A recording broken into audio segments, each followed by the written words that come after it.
ñunu naata mu ne la kambe taxandi yooye mbaali kooma jali baan na doya ñaawoña mbaali ko membe kerin ngaafo ñine ñaama nin ñine belorin tolu be dahata mbetilin naalale mbaali jeekan mbaali muy kan wotonko ntolu be dahatale membe kerin alingantilin ñulula ñunu naata mu ne la kambe taxan membe kerin ngaafo ñine ñaama mbaali ko nin ñine belorin jali baan na doya ñaalu be dahata mbetilin naalale mbaali jeekan mbaali muy kan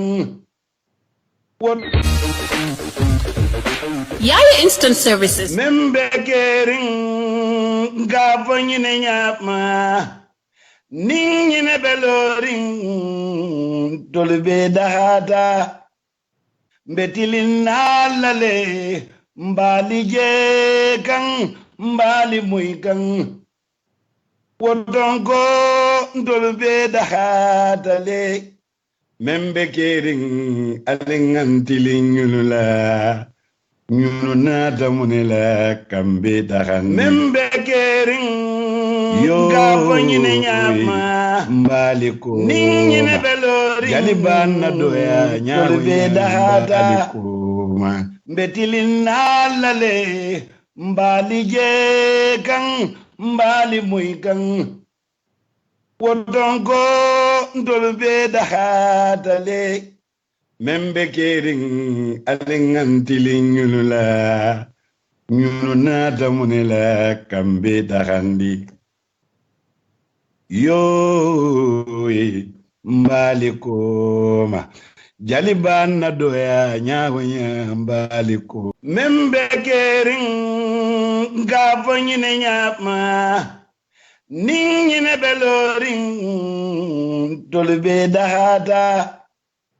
mbetilin naalale mbaali jeekan mbaali muy kan wotonko ntolu be dahatale membe kerin alingantilin ñulula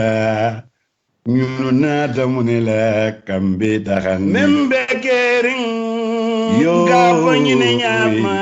mbaali ko nin ñine belorin jali baan na doya ñaalu be dahata mbetilin naalale mbaali jeekan mbaali muy kan wotonko ntolu be dahatale membe kerin alingantilin ñulula ñunu naata mu ne la kambe taxandi yooye mbaali kooma jali baan na doya ñaawoña mbaali ko membe kerin ngaafo ñine ñaama nin ñine belorin tolu be dahata mbetilin naalale mbaali jeekan mbaali muy kan wotonko ntolu be dahatale membe kerin alingantilin ñulula ñunu naata mu ne la kambe taxan membe kerin ngaafo ñine ñaama mbaali ko nin ñine belorin jali baan na doya ñaalu be dahata mbetilin naalale mbaali jeekan mbaali muy kan wotonko ntolu be dahatale membe kerin alingantilin ñulula ñunu naata mu ne la kambe taxandi yooye mbaali kooma jali baan na doya ñaawoña mbaali ko membe kerin ngaafo ñine ñaama nin ñine belorin tolu be dahata mbetilin nalale mbali jekan mbali muikan wodongo ndolbe dahatale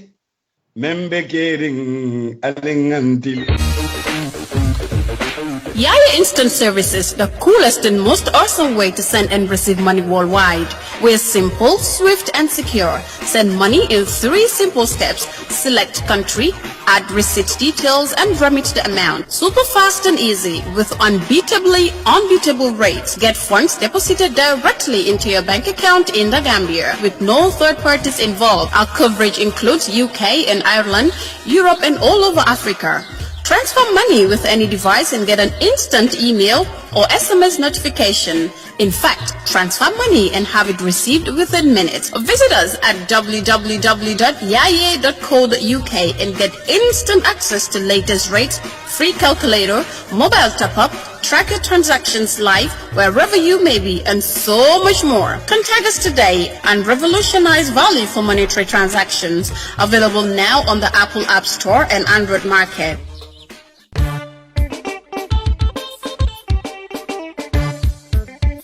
Badingol mobile adadima a guarantee ngo andu warranty bala niya sanna tinyata ka joysey walle adade akasoto damin doro wolon bulli sopti anyabe tilindaliye Brikama police station la Brikama sate kono mobile min boko Itel Tecno Samsung ani latest Nokia lo katafo Huawei ani mobile kotangol mobile sifa dadima kabo kemelu la drop ise fanso mobile soto walla ngamune bato al ngamborinu bulli shop number 1 afele anyabe tilinde Brikama police station nse kachanyo yano ni telefono la 779-9530 wala 995-7262 Bully Shop number 1.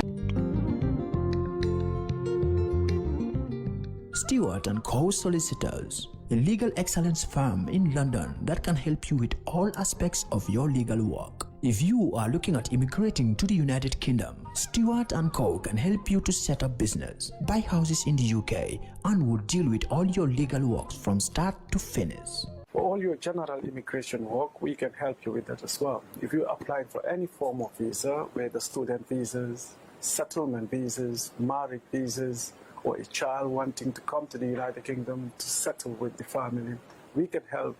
you to achieve your goals. Stewart & Co. Solicitors, a legal excellence firm specializing in conveyancing, immigration, litigation, family law, personal injury, licensing, no win, no fee. Contact us today at www.sk-solicitors.com. The Gambia Police Force, in partnership with Comfort Quality Services Limited, brings to you a new aluminium number plate for vehicles and motorcycles. The registration process starts with a payment at any Trust Bank branch. Prices are as follows. $1,100 is for vehicles and $630 is for motorcycles. Once a payment is made, simply bring your receipt and car documents to Gareba Police Station or Banjul Police Headquarters and have your new number plate printed within minutes. We also have registration offices at Basse Police Station, Farafenye Police Station, and Brikama Police Station. Comfort Quality Services also brings you a service at your doorstep for customers with 10 or more vehicles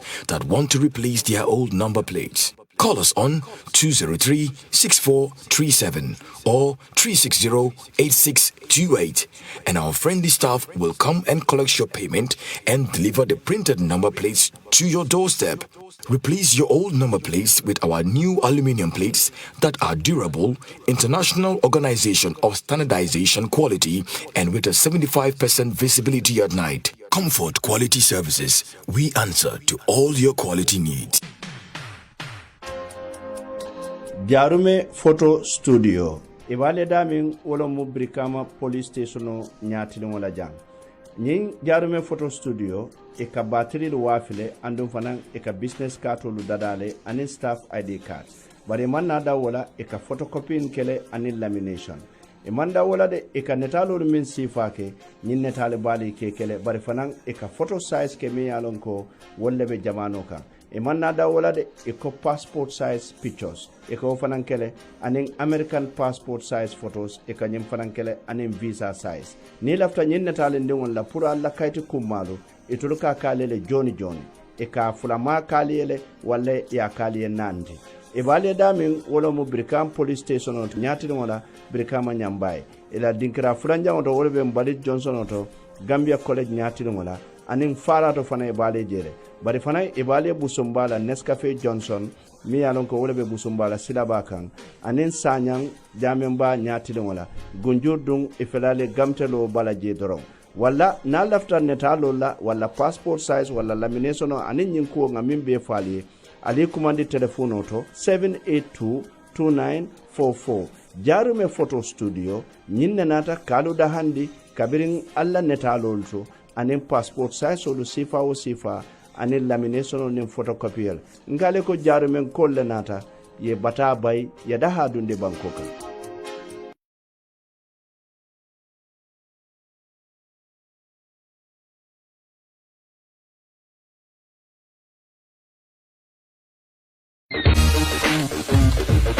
Yaya Instant Services, the coolest and most awesome way to send and receive money worldwide. We're simple, swift, and secure. Send money in 3 simple steps. Select country, add receipt details, and remit the amount. Super fast and easy with unbeatable rates. Get funds deposited directly into your bank account in the Gambia with no third parties involved. Our coverage includes UK and Ireland, Europe, and all over Africa. Transfer money with any device and get an instant email or SMS notification. In fact, transfer money and have it received within minutes. Visit us at www.yaye.co.uk and get instant access to latest rates, free calculator, mobile top-up, track your transactions live wherever you may be, and so much more. Contact us today and revolutionize value for monetary transactions. Available now on the Apple App Store and Android Market.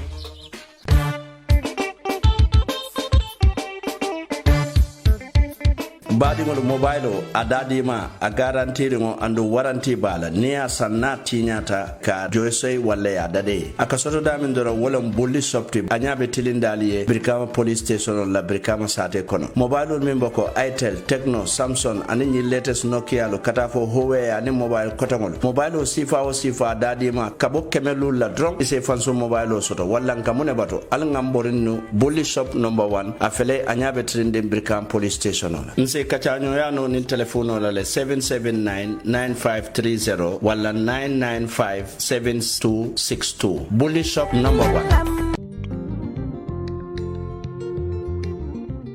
Stewart & Co. Solicitors, a legal excellence firm in London that can help you with all aspects of your legal work. If you are looking at immigrating to the United Kingdom, Stewart & Co. can help you to set up business, buy houses in the UK, and will deal with all your legal works from start to finish. For all your general immigration work, we can help you with that as well. If you're applying for any form of visa, whether student visas, settlement visas, marriage visas, or a child wanting to come to the United Kingdom to settle with the family, we can help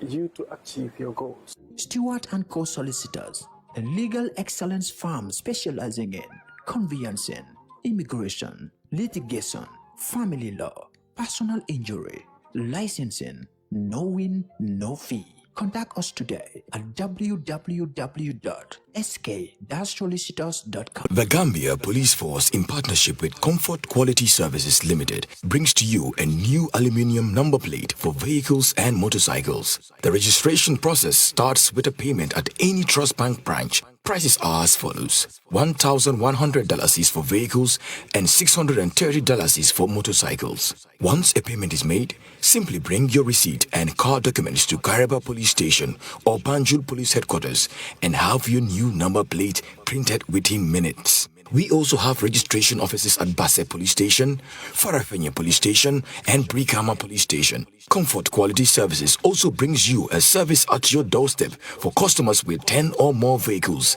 that want to replace their old number plates. Call us on 203-6437 or 360-8628 and our friendly staff will come and collect your payment and deliver the printed number plates to your doorstep. Replace your old number plates with our new aluminum plates that are durable, international organization of standardization quality and with a 75% visibility at night. Comfort Quality Services. We answer to all your quality needs. Jarume Photo Studio. Ibale damin wala mu Brikama Police Station nyatili wala jang. Nying Jarume Photo Studio eka battery wafile andum fanan eka business card lu dadale anin staff ID cards. Bari man nada wala eka photocopy kele anin lamination. Imanda wala de eka netalo min sifake nyin netale bali ke kele bari fanan eka photo size ke mi alon ko wolle be jamano kan. Imanna da wala de eko passport size pictures eko fanan kele anin American passport size photos eka nyim fanan kele anin visa size ni lafta nyin netale ndewon la pura alla kayti kummalu ituluka kalele joni eka fulama kalele wala ya kaliye nandi ibale damin wala mu Brikama police station on nyati wala Brikama nyambaye ila dinkira fulanja on to wala be Mbalit Johnson to Gambia College nyati wala anin fara to fana ibale jere bari fana ibale busumbala Nescafe Johnson mi yalon ko wala be assalamu alaikum badin lamoy lalu assalamu alaikum badin jibe lalu banko kan anin banko e bantala ngamol be konton itolni konton senegola mobe dawda ngal be konton o kolansi allah subhanahu wa ta'ala tentu mi yalon kan so sembola kamurun nan ay mun jat kende amurun din kan pour ngana siade jang na le kacha na programme la mi yala wala membe kerenti jama na le entorji jando salon ko bulumuto le keta butu bulumuto kandron wala kantol sindi jang kaje ko isajam fanan setete isajam sa kol sute do mandin anen ka kacha ko do lamini yala to fanan na fundol bol le kan wala na sonnomol wol le kan oto bi ko ka nal badi malen sewmal fofana anin adama falera mi yalon ko natal ka sija wato dolu la damal kana kasi membe keren to pamol bulomu tata bar bi na kafta janne bi dum membe keren ba sambala kacha fannalla oso adama safo don bismillah programme kono eni mol fi nyokonton baraka bake bawo maro ngetendu ngejay ko ya banke nyamen ko nyin alharobe lare wala nyaman tolo nenje jandron alon ko bulumuto le nata so bulumuto nyin kono wala atna fana nada prokasi kas nyankelen mom tara sirin ko afu ko be siringa bele gambar me nyankelen dinne prukana ka dinkira nyin kaje nyanta ka do ma ndumi alon ko fana ngalon prukana nimbon ko mulena niya kata kato ngalon Gambia ko lam banko ko lamu me alon ko abuka tuno je nasi da fonse woli ngakaja ngamiro kaja wala atna fana nada proka kafuma ngeda fonten ngedi tembo menna manna dindi ya jibe ya kumande prokana ka kafuma kanin kaja ninke woto ngeten ngejayi abaraka bake fadera butum badolon se kacha ko sambale nan bidum be kacha sambala fanna minna to la membe kerim be sida bimbe kacha tilina fanna minna wala fannat mi ya lon ko fannala mi ya lon ko ajarta le nga nyokarandi je bare ya manjare nga nyokorandi wobe kala menti wala mo nyindi don ka nyokarandi ko la min ya lon ko hakili yirwaado min dakla programme ko no be tilina fannal minna nga kibaro soto wa kumo min keta na constitutional la draft nying ye kol mi tandi je wol kono be kudol kacala je mi yalon ko abe tara den minna wala mo nyinti kaje ko na minister of local government wala nyanta na ada alfalu wala na ada maralal tombolan toliye nyimu kul mi yalon ko kabo sign ngamira nyanta kala wala la nying dula kanne jemu kul mi yalon ko amam ben katon na ado be kumbolo ado min nambajira ko na ado be takan ninga tara na ada kilinkilo min be mbulu ninga tara be lata nyokan ninna mansa kundalo ko adul fanan trofa o be kala kulati mi yalon ko manya na sonna wala freng wala bina ka jabati na fanala fanna fulan jaw min fanan be kafula na ka kan wala be kala religious fannati mi yalon ko na dino surtout muslimi adino mi yalon tumara minna ate draft nyin kono bul ko non tilinta fannal min yalon ko wolning islam wala islam or attack ngamira nte sonna o fanana kato ni nata jibe Gambia ni ya jibe talante mo wala nsafu ko tankononto anin lulo bemu muslimolti wala tunkungol beje mi yala o tunkungol fana ye e kumotele muslimi yalla pour ina nyoboronke wol fana mo kulede ka bo bila mba commencer ka mol kalam tan de pour nga soute mbe kala wulo ngala wol fana kanne ka je ko wol fana be jen kala jele anin do ko ton min bije anin be daniro fana kala molla mol si constitution ta draft nying ka karang ay kenna kacha rangoti mobe yalon mune be nyin kono mobe yalon fonyi yentol febo le famontol febo nyin mu kulat mi yanan ko kumata ba buta bunta nyin tunkun fulo bi kacha betel na wala bare na dinno be jam mi yalon ko mbe kacha bulo murun late kan adama nyimmo alhalo to mi yalon ko alhalale mi yala nyanta koros la bak kaje ko minister kunda wala nyanta min mu minister of local government wala nyantan to la ada maral la tombo nanyi nyimmo kultan to la jibero ko tom feko nyin nin tilin ma nyati lin yola kadu minister na la boslam ni minister momi yete tombo ay sindi dulato ni te fana min tombo yo sindi dulato ko ni la bos ko nyimbo ni nyin dulato ta bon la jeba fo andu ni ajibe hana man da wo fon la na ado manya na tuluna na ado la mbebe kumbola musuke dindin kafu keba mbebe kumbola minna wala na ado be ko di kanna andu nyin ado lu mu fennete inte ka fola na ka kono ado mu palasol te bungola nim bungomu abungo nyin kono ni tabo nije abuka to nyama bar fendolo ka dunje ada bungo kense wona man tara lorin ni te la ado fintini je don ada lun tawla kana ay dula bungo kono andu nasi lamuta je fa pareta ni wo man finti tele wo sabu woto bi laftanga ka ciawa fannala jannin ka saw dino la fannala adam bawmaro abarka baka nge cendu nge jayi bi wala dala la tableau kanja melon ko wala dañin akono fanuta andu wala dala ngamre bi kacabe kala kacalde melon ko abo kumala andum ben akala hakil maya kacade ni nataji bi wala da fulla be melon ko folo ni mo wala dalde melon ko safa jam fotil saban ta banna melon ko ni natan na adol ni na taraku kotola banku ñun duniya kono e beela adol nen taraku koto sotore sate o sate ñun duniya kono e beela adol nen taraku koto sotore momo hani kunde mu yela ciosano soto bar mbado ñina mu ciosano mu fennede me yalon ko tarakulle mu ngi tarale bar fenne me yalon ko tol fananka wasu wolle la ñun ciosano mun tol ñi wasuran nenti bar tol la ñi wasuro menen kan ka wasu wolle la bawmaru ni nataji be tol la commission o me yalon ko ngelande ko constitutional review commission pour ngelande mo kan ko yaya jamme nata na luwa katuru membe mbalam bulu jang jawran namasa kunda men tun kan namasa kunda foto folo ning inin gambian ko la kankoro wala kada luwati meya lonko yaya jamme biranda ay wala burka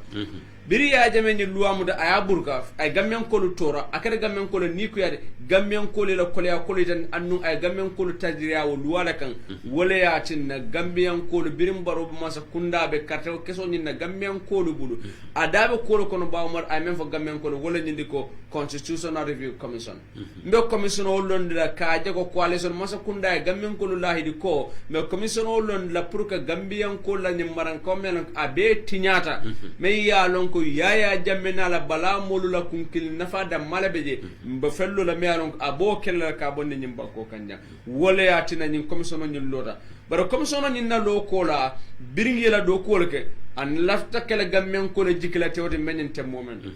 muniyati nan kala fa kala gamen ko le jikla tewde ka don kulle na da findi je me yalon ko ngajelo kalka bi komanto man say sembo soto nyamen man say en keno nyamen ay tilmala nyamen han kabi akomunda wo kunya kelon man samina wal taman lankan sako fonna la me yalon ko bi katabe tilina wala bawmar wala mu bankola nimbaran kaw dinkirabe de mealon ko ayayitandi ko minister wala be tombondiro kala na alkalula minister wala be tombondiro kala ntulula sefulula bawmar nyimmo fende mealon ko amankan tolla adati nyimmo fende mealon ko hana manga gambia de ni na african tolla nyim mo findu bankolu kan nyinte banku kan kato munemu bankoli yela luwalu ni ela luwalu a ela luwalu horma nyame yela ada kolu ni la taraku ko lo horma wala nyama bare mun ba nan tolu gambia mbatara mun ku ko mun demokrasi sifamina memba tinda kontrollo ado nin taraku ko tol menni ya lonko bawmaru nyine fitino banto la bankolu kan nyine en tolo ka kilinde nyine diamu mesonu banda bankolu kan ko e kana wo luwa e kana wala tinya iba tinya na nyadile wala nyine ko killing saate wo saate nyim banko kanjang wo saate lube ye molle sudo meni ya lonko wolle saate la selote idana saate wo saate ba fole ko kankara kunda kare wolu mama wara wolu fa wole nyim banko wole nyin saate selote wara wole folo mu moti me ya lonko atele la nyin saate kono ita dawat saate wo be jele itida satedo jang dame yalon ko ta fole ko karinyol la mo karinyol fama wara karinyol ba manyol wolle folo yela nyin sate kono wala wolle ye wolle folo ki pour kata sate nyin jibe wara wolle la karinyol wolle folo teramta kayiru folo boy jang kanyin sate ka selte o molu nunto na alfalu to la kiskisirol to ne mende wala nyindi ko me yatine ko alkali yalu ke di nyamin ani o sefu yalu wala nyindi ko molu menni yalu ko ye niyo sang ka wuli ka bonon dulado do kanajang ka o sato nyin ka serite kalo e ka o bunyani hormosi ke kadila e ke sato lu nyaton ko ke alkalo so ni wo banko molu sato molu kamenda ko kankar kunda kare wolle fofana kunnan ko le nyin sato selite e le folo la jang woto ngobu nyano hormo nga sika nga dila ngeke alkalolje mamira mo nyanta nala minista kunkilinna memma kalamta mun sada wala ado na nyaade memma kalamta sa taw sawunda na nyamen wena kamina mo tombon melo mina marasaro kilim ko mo fitinode woba muna yitan la abe konnante ya wulin la sate mulu damal teme killing kado muna keda men ya lonko wala la alfal musate sate lo lalidi ni wobe alkali ya nyindo warabe sefu ya nyindo anata ayamuta wobulu atata ayadi mulu men dia killing sate mulu damal teme konnante ya mina sate mulu de kala kilindi anu ni sate mulu manka kilinde ba maru sate titaro nyato wo mu ngatan kilindi fanna nyina fulanya mu menti wala nyindi ko molu menni ya lonko wolu la fo manke sa taw dimulti wolle min ala banna kala sa daw alkalo do bawmo ibe kenu la de nyaadi le ka don ko mona be kala nyemmina kala mendi wala ni ko political appointment ko ka minister nin ko do tombo nyame ka don ko mona mu president ne ya de tombon president me alon ko wala ni minister nin tombon o president mi na lo la ka tombo ndroga hankabi ka mona kala president mi na lo aya fo minister ko ni man kari tombon mbe bayle la palaso kada tele kakeje ministre dum fana mbajala ko ntebe na palaso le fe odo binte nyanda menkara wala nyindi ko president memba kontani la memba jisola la nyanta wala kala mbo keno la nyaade le president ye memfo a ko ngakare men tombon mbo karla samara nga tombon ngake bang ngake sato la alkalo no keda ni wonin sate molu la wilson mambem warawna de kam modi me yalonko a manke sato nyinna lansarode wala man dera ka sato la alkalo de a fele fitno wudla ba wulla sato ko mun be kala sate moldo sunna ke dankama ni sate mol man son ke dankama ba maru obida mun wulde sato ko sato be telenna abe talada flodo ni mete ko mol se jannan ka wuda ka sato bula sate wala teyo fanam felana nim fana mu kolealdi me alon ko nyinduwa nata na nyimbanko ga asasa mono ni wo fana kada makku kalambe je ko denge amina banko murna dictatorship la kadu muna kada president be mobe be do na president judo la ni president ko bi ay be do na funana la be do na funana na ko bi jalba ko ya la be do na wala na ko bi tara de ninjo batala mu al be do na wala kadun ko muna mu president be sembo so la mol be kan munamu atelen sembo soro minister kan atelen sembo soro nyindol beka atedan na woto anaye sembo soro ka alkalo kanu natel ka minister natel ba fula minister keten ni o minister na ka sembo soro ka alkalo appoint anin sefolo baamur abele ko president banko kan ay men folo be kala president be tara mobe kan sando an president manyana tara nya baamur gambian ko wala banku diwnu wala ka kafu nyoma yela carte wala nat nyola ya sika president ta ya tombon ka samana purayna banko molu dema ka banko ka samma nyaado ate tara nyaado ba ni wonna ta tara bi wayna sembo na wara banko molu be fonna ado ni na tara ku kodo ayolu tambulu nyimbe kala nya ku ko ba ni na sefol fonna la ba maro wala nan ko ni luwa manyana banko dewni manyana sonna ni luwa ke ni wa luwa ke da hankabi sefol fana mina kala molode komi yaya jamela jamano men ke da jang wala mina kala imina tara luwa e santola kado mune keda nga sefolu janun jana wala ka mol report e kana kan ke muta ke samba ke tadirea o kiliona minamura kado mune keda sefol be nin al kalo be kala mun be kala ya be kala ma bali nyollati e be kala solla bare unnati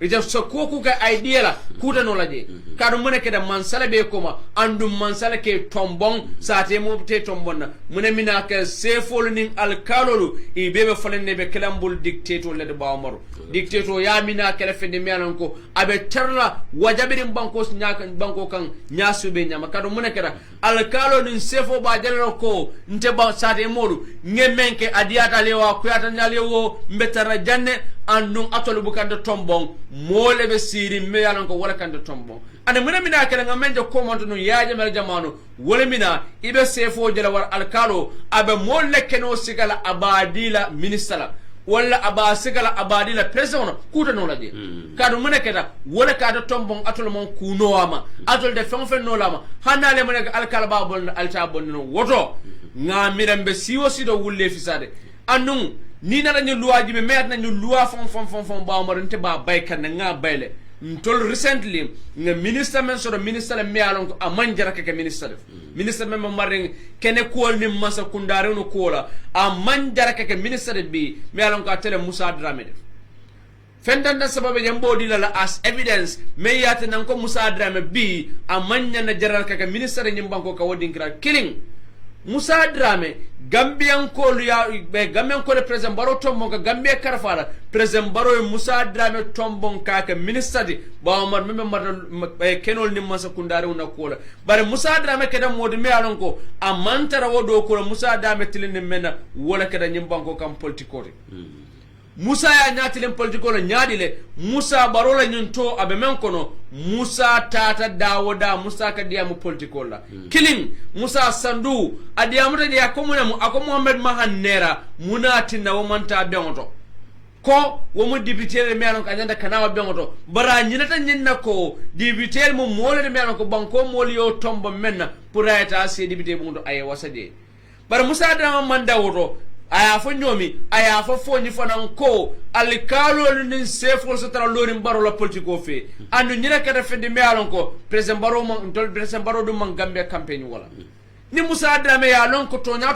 atela do ko mu menti wole mu kaaje ko kene ku fitno le banko kanjang alikali ya sonko le banko kanjang ko kolbe karandi kol bulamiran kele mamira Musa na tara tanya bolo do ko ka mamna teselo af alkalo le ke nyatilin kula e be men ke kam banko kanjang andung medin kira kilim folom kudu melon ka kumada bak Musa Dramé mba fulaye ko asakaram do ko alkalo lin sefolu wolu manke moldi mene alon ko woli nyanta ka politiko ke nyimbanko kanjanne kado munamu ntol president baro fon lo dajane tembo men abe campagne ke kan nyamba moro ako Gambian ko le ko nala mansa kunda nata nyimbanko kanjang abe kata ko be kelale ka jeko me yalon ko wala mu kaje ko me yalon ko wala mu alkalo ni sefo la politiko we ba nyim banko kanja bar han ka bi ba moru me sefo lu je kanne meni yalon ko be politiko lu ke kam banko kanja bar han ka bi Musa as minister nanama Musa ja aylo kawo sefo lu lawo politiko me ba ke kan ka condemn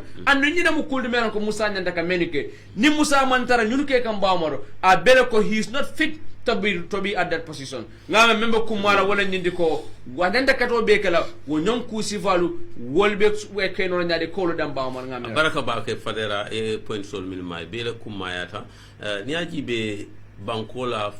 fahamundiro wala be tenten na kake ka banko dingul fahamundi yele banko di yalon ye tarela adol bala adol mi yalon na mamoli wala tumbul wala mamanyo de mini tumbul mumunyolo ye mini tumbul bar jama ni nata jibe mini yalon ko ibenyin ko nyim min fawo nyin ko safe min fawo nyin ko kafu kato mira o mira mo kinna kay miro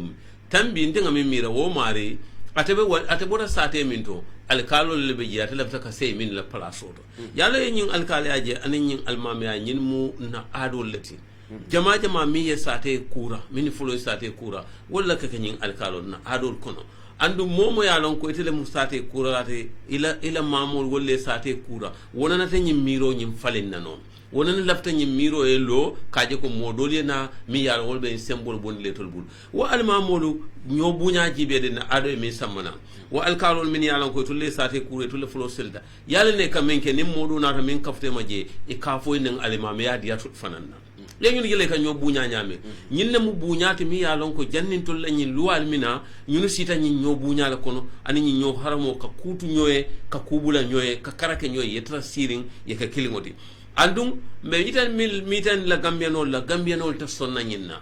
kadum gambia no lafta ka nyo moy ye nyo horoma ye nyo bunya yalon hadama de ngo bele lafta yotro la ni ko moy yotu mo abuka diya ba ni mo yotro ka diyen ka fo moyen ko atole munna alkali bati sade kono atole mun jatil ta al sade kono fo buka diya jumale aka diya bele bari sate o sate fana banku mo fana ka purauta luntan kendol la ñine be ñim moltema ñine ñi ñoo buña la sambana ni nga tara ñuni ko ka ferel de da bari ñine mu hakli ku yaata kar ni ya jibe man saya ni tarete perse yala ite ñim fero de da wala ite ministry ite ñim fero de da foyete be tulayn teman to le bang jabiro jang hani tete tarra jang ite na to wikenol la sambite be bola je fang sain africa especially gambia to nga ñaatli minna wala momo be sila jere ñeji be ni man ta ku ñejen kan dije ndol be min fero fon landi ka wala mo ñinde ministre fon kala carte fay ñe tombong ke tombom man sakunda kana man sa president kana sembe soto kabo dulawo dulato wala mbawol le fon ko to pour wala ke mbanko ka na adamara lol mune bay bulo sila oto nyemu kulete yemmin fo jang e se fitino do ndi sate kono ndu nem fitino do da sate kono fa wajabita don wala e fitino do ndi banko kan banko man sakunda manya na sonna nyin dinkrala ke buloto nyin dinkrala kaje ko nyimmu dinkrala te mi yalan ko nyante jubela ado na ta min kam wolen ka nyomara anen ka nyo horoma anen ka nyo bunya walla ni ngataran kombe na man sakunda be na man siali dila nyolale kaje ko sembo be tata karakilina nta sonna wala en banko kan ye kudo fanam foje mi yalan ko akuma yata bak mi yalan memo minister do kote nko IEC fana nyanta taran kalamale katum politico mu politiciano le tati politico politiciano le tamu alinga politico di politiciano la moy min karanga e million akawle tamandi bari man min kara e man minno ni yow muté ibulu kono dokoti ikaka nyame bu kaka nyama so mo kulete mi yalan ko am kulete min man be freng andun ta sonno wala en banko kan ni ala fanado jibe e fadera ye min foten ni ngatara ministre le ka tombondro ko alkalo la min diata tay yamira ministre min man ntolla sate wolo jokadu daslame ni kate mo tomba be jumal tombo nawto asa kola ba ite be jumal tombo nan tolla sate to daslame jokadu ibe jumal tombo naje iman sate millon imala history long imala fellong bari mimbe doko lete noma ite bol tombo ne o sindi control ni wole be non rantolla tumande ka fendo landi ka fere do landi ngadin ka jamala je mo jamala din kol sim pour de ye mol bulo din ko kono telephone ri julon taw din ko kono ite ka fere o fere dida fo ite fe ko o fere wala be ite marla wala be ite protect la wala be ite tankandila o fere wala ke ite tinya ate possible la no ye sate mol kono mol ngaji be le min tambira jang e se doko bondi place de koto sendi place nyimmu kula de mi ala si fitno tutu family kono ise tututo ise fitno tutu sate kono e fitno tutu hani yelo kono min yalo to leboda bakilim fakilim ye fitno tutu no yende ndelam alkalo na sate to yende bondite minister ye adama tombo ndede adama bakilim fakilim ite mune tutun to la kabilo kono ite mune tutun to la sate kono fondo la molbi to la mol la miros finance ku ya nyamu nyanandi fonga alon ko nyin trafo yo ke jel do barinta sonna nyinna andun kambe ankolo niyaje ngayen kacha bunda samana njang mo kana nyi muta kundenti nim palaso le te dunyin to bi tele be palaso to sama ite te tara palaso to mini be num palaso to kunum ile ite be palaso to laje wala palaso ite tuje ba tuje ro wote bayla so ni ngatara ite la palaso lo katne ka luwadi bankola mi yalon ko sini soma abe banko mo torala wo mu kulete mi yalon ko banko dingul manya na sonna nyin dinkral andun gambia be kafu nyoma ngal na constitution nyin draft nyin nga itandi nyola ngo ntebe saso dila alfa la nyin fanna la constitution draft nyin ni ajete man opportunity so remantano karamudo ale hamendi ka kango moy letro ka safena kango minna wode atni dingo samba karamudo momo e fero ke ya assignment ni dingol la yanyim bondi musuke dindin keba mobe nyin long munebe nyin kokoto ku jamala be jede nengolo tan le kambal ku jamala be je min yale be mu tapalelle anda tapalelle ni aji ba belo tan min kan ndesan place nyino dron annum place o be tulaje wala place o tuje ka ti de be falle place o tuje wala wulin ko be siri mo sidla adama sira o sire be sira kan alon ko be siri mo la sidla do annum mo be lore min be batu kan ni wulta si woto mamira place o buwaya wala place o habo wonyanta mo jarra ye fere landi fero mbe tulaje fo faw bawo ni ajibe constitution na bankola loi amanje ko binga da sama ngaja jande ni ajibe mbe constitution min jibe kan pour ka falendro ka kono ani nyinante masanji jelo nkay min falente ndinga da fon pareta ala boje ani nyinante ma sanji jelu mimbe kala je nko alen kana fengo be hamen fengo alen ga dindul fonan sorale min yalon ko ninte nyunel be sira jang alen kana na dindul dundi nyola alen kana na sate mol kuyandi alen kana na banko dingol kuyandi maral lami nyamenta maral lal beti yalon min kala fala maral fengo be ka bul kilin fa bakilin fakilin ñine maral lati min si mela maral wala hana bota janim buña si sabade bare maral law maral la lafta kam molu janjande wo ko le mara ite maral lati mi yalon ko ite mera maral hanni mamme hanni meta fanan ini buña ta fintla maral ko ba waru mela kuma kundu ba ni yajibe abala fa warra baake mune ya bala fa fon warande aya landa tammi warande aya fumande wala nyindi ko a bele kon tolla nyin alfal men yalon ko wolle be nyaato ne ya tara ko nyulu fanan coming nyin constitutional review commission a bele ko nitul fanan il saka bara menna wala ka president na security ibe president ni ibatan kala nyamen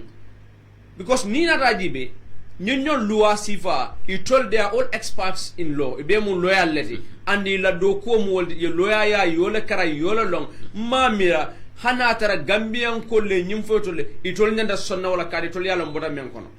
he told be ya lonko mbota dictatorship le kono andi gambian ko be ya lonko dictator ika ofturo fa nyaadile ika mansale sembo doyandi mansa ni ma sembo doyandi banko kan dictatorship be ka banno ba ni da bak tenten na luwa kono ika mans ika sembo wara luolum wala nyindi ko hanaka bi wo mansa membe tiloto iko le sembo wara ni ka ke dictator andung nyil loyal men yaron ko wolle nyi maran kawtun kan mba fole ko isemire inin ala tema ise gambian ko lujibe men be balwodo anim men ma wulu folo kadi nyimu maran kanne me yaron ko gambia be lafil ay tarajam fo madama nka bankolu jele men yaron ko ila maran kaw nitun kanda kada fo sanni talluli buka falen ba mune adnan toltal kato falen na mune o sabu wala nyindi ko kaman salamuta kane tombon ke kenya jang alandin nuti ke samanan ke kenya jang annabiyo molati nyine nyanta bolantol la maran kaw kon man sa sembo nyanta ka talale mansa moma fadin do bale kanyan sembola baran yanda do balu dan men amanya na wasiyante ba amanya na tarade karun ko do balu ba umar wolle ka mansa do na sasa de do bala ko ka dunga kunto ala dimba ala baluo atela baluo ala tamon ala dundan feng do balu la ko ka dunga kunto o do balu hanibi wolle be wataring sai ko ngana nga sembodi wo fanna somo sodat hani fanna adolu o mansa ina ayo adolu mara bawmaru nyimba sakunda nyanda ka lonko nyanda ka lonko nyimma sakunda ko diamu jama kene nyimbanko kanjang anyi luwa de malde ni na raji be faraba menkeda de ni luwa be jela de kadu menkeda faraba kene kolam an kene ko min tole al kalo nin sefolu la fannalmu ni na raji be menkera gunjuru kene kolam nyin kene ko be nyin minisa kunda kilino ko wala nan ko nyin minisa bawmar fa bala do ko fa ba ke kana kanyanta ka anyamen wala na musadama bien be nyin momento ite man do ku so fo wo ko le men yalon ko wolle be kering ite nyande nyatil na wolle la bi ite nyanda ke da hale ko campagne no ke kan kavo molye ko alkalo nin sefolo mbenyum folo na alkalo nin sefolo ko bawmaru isadang moli men ka fo ko alta politiko ko moma fo e manna inila dulala momo inila nida mira e lafta political party mon support la banko e maran kan o sembode bar nimu dina aymu ada alfa nin ada alfa hormone bunya wala katare kan wala ne ko ada alfa do danya taka bo politiko to la kanu sado ko kilen nako kelen e ka dadu wala commande alkalo ba nimol kete de loring political podium mo kan ini molbe nyoni fi nyafala ini molo bulala nyola itabe jumala commande be diamula membe bunyala killing mote bunyala fula nimol kete political podium mo kan ini molbe nyoni fi nyafala hani kullo ko na kete sado kono na duda ka fo alkalo commande ni dina reba mo na folaje na treno mari nyola kallo podium mo kan alikabula nyola politiko ite ba mona fono lo mari nyole nyimo kulde mi ananga ko mata nyanda kan nyibe la to fonse e ma ko yedo mandi yalo ni ajibe alkalol nunto alkalol sembo soto woro mo soto bunya soto bak ko e min foten ni mol dunta nyola sateto e ka fo mbasa mbal alkalo yal ni e sambal kalo ya alkalo kala kitiye kele ay sate alfal ko mandala committee mola ni e siye kitiye ke ye nyo horoma e nyo bunya ye luwalo ndile sate kan ni ajibe ni mo lafta ko da jokala kata alkalo ya joro keje bari kabirin alkalol nin se foliye dabula nin politiko kono moliye dabu alkalol nin atondi se fol la koto kaatu itenin ñim mo be te tarno la parti killing ini mini mantra parti killing ya mele wosala ke sambe la sokono ba wotala ke sambale te ya kaatu ina ite mantra la ngata ina mantra kukina te ngani ya killing wala tinna fon ya jibe alkalol jibe ndesan janni ba fala ko ibita namo jola alkalo ya fo alkalo fana sala commission mol kata me singol leta area council fem manyim doya ni nyim bono besi alkalo la fo le dabla politique kono fo ka curum pen ko kono fo kana fo kanto yemin photo nyato ya ye alkalmi ya londina manta parti killing atelo platform ko min diata be foje against la party ntesna namo joya pour woy busunda on soto mbe tamala mo fula singol la ngata era kan su ngata na joro ke je anu alkal bu ko jo soto wole nata fatara biri bu ka fen soto no wole ati na politiko ati ne bu ka fen soto no na molto wole do ngin kene wa folda ni wonto nunto alkalolu nyin kene wa sol ni kene problem man kene problem bar kabri dun da politiko ko ne kide te da satol kan alkalo ka ta sate ta kide je mune ya kidendi atebe sate minto atebe parti minto anala sate la majority be parti minto manka parti kilinti wo manka alkal kidere ngot wo ma alkal kidere ngot so kabira kideta aya bulo malaka amala be minkela dum wala ta dum kene koto ka ni ajube kene ko jama alkalo le da katreje anum folo ni ajibe na komando ni sate nde san ni alkalo le bunya soro ni lunta wona sate ko mi yala mandula lon ko ikafanta alkal kundatu watina santo sate dol beje ika nyolu manolu anin fengolu don nin terto cité ke samba alkalo ya lun bunya fere nin lun dawo lun dan nata alkalo si lun tan kurmo so bas lun tan kende basoto alkali jelle na fasoto lonnal min ka tama wato katu ka jiya alkalo ya alkali jelle na fasoto fentiyel la katu ka jiya alkalo ya alkalo jelle ye kulloto londo soto lun tan bul katu ka jiya lun alkalo ya ay na jiya alkalo ya horma aya bunya lunta woni man fen so bara fane finding fo hijabun din fe fennen aya di alkalo la fana mo tan albaraka nyim bunya lulle fo nyul be kerne bi woto nyim kula de mi alon ko ngalon ne molta sonna nyinna bare mu ko nyim mu dula da men ko je kumara bag alkalo lu nin sefolo nyande ke dabo politiko to le ni alkalo nin sefolo me dabo de politiko to killing ibe doyale da bankolu kan because be doyale nyaadi le iteni molu men ni ya longo e kado ni wolle ka nyonyi fi nyafa politiko la wonnante nyanne to ko tenke itene fem fola woliyom ni afesa munan ko ay kala dabo la ko because munakeda ite fem fo wolibo jelani politiko la nyala ita jera ko mu alkalo do ware mu sevolde ite fem itolo bo jelani munela politiko nya wo politiko nyala o mina kendela ite be kala mo doyare wonti il banko fonga ikala kale mabe taraje i sefu mabe je bari be doyala molu kono an alkali manna doyala manani dara sadore ka alkali ba ni dara sade ni sadol do ni mitun be keren sako santolula e ka mona alkali ba alkali ba ko man alkali ba ni be wono alkali ba na no mo jang alkali ba na no mo jang alkali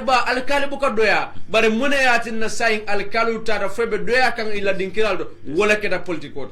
kado mune keda inim meni be political arena ko ni ka nyo saba wolu man nyayto ko tenge wolu ke jere ko na meya politician on lamuide ni be politiko no ko e man nyayto sefolu fanan doyata bankolu kam bawo maro sefolu doyata nyaadile sefolu men ya lon e nimmol ka politiko ko labal ni sefolu kankularo kine ka hay ni mol fenka telefone kisisro yo din la defon yolu jele ni ka foko jumale komandro kanan sefo e du karamunal tenten Allah ha dola mun meni ko fo wolu jama ka jumale de sefo lu ni meni yalon ni wolle be nyoni fi nyafa kam political arena ko political platform wolu man nyayto ka dun ko ke jele ko ila meya politician on lamuy itol be nyame ni bolo nyama woto sefo lu ni alkalo lu bawmaro ni ko ba wolu tombo ni nyakala politikote wala nyinde ko sefo lu ni alkalo lu ibe dundi kam politiko kono andi nimto la ministre kalo ka fo sefol ni alkalo le politiko ko president baroye mba fo la Musa Drame ko killing